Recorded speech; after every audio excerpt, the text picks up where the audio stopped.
องสาว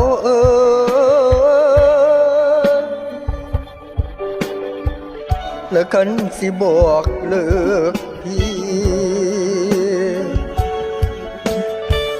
ให้โทรมาเว้าทักเด้อละ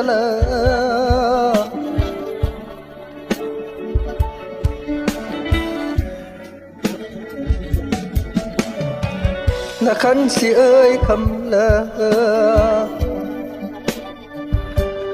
บ่ต้องมานอนถึง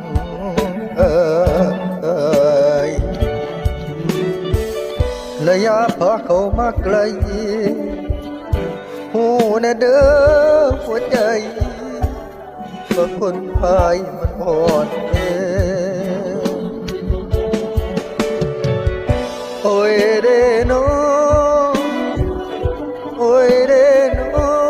งให้ดิตนเอ่ยคนที่เป็นนกผู้พายที่ทนได้แม่นจังใดแม่นจังใดโอ้ยเด้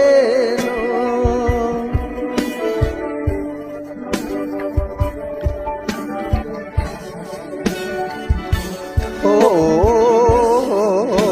ยเด้อนางเด้อ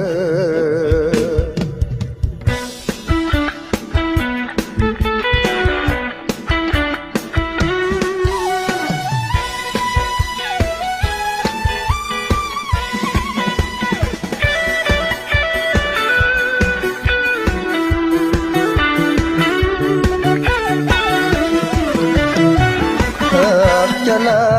เจ้าอย่าพาเขามาให้เห็นไม่จำเป็นต้องพาเขามาเว้าเหตุผลแค่ครูบอกก็พอแล้วแล้วหัวใจคนไม่ถามเหตุผลว่าสองคนรักกันอย่างไรขอเธอไว้ในสงสารหัวใจคนพายเบิดตามยังได้ยินข่าวเจ้าจะเก็บแล้วชวนเพื่อนบอกเธอตายโง่ยังไงว่าจบกันบ่ต้องตัดมาทำมาเบายินหมู่เจ้ามาเบาเรื่องราวให้ฟังว่าคิดมากจังเจ็บที่เว้ากับพายจังเลยว่าอยากพาเขามาเมา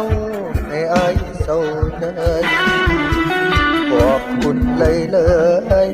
แต่ไม่เป็นไรหรอกนาง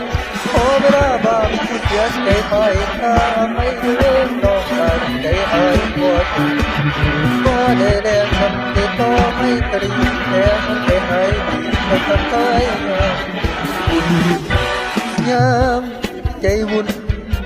ไอ้บ่อยากสิเห็นหน้าเขาย่านหัวใจเงา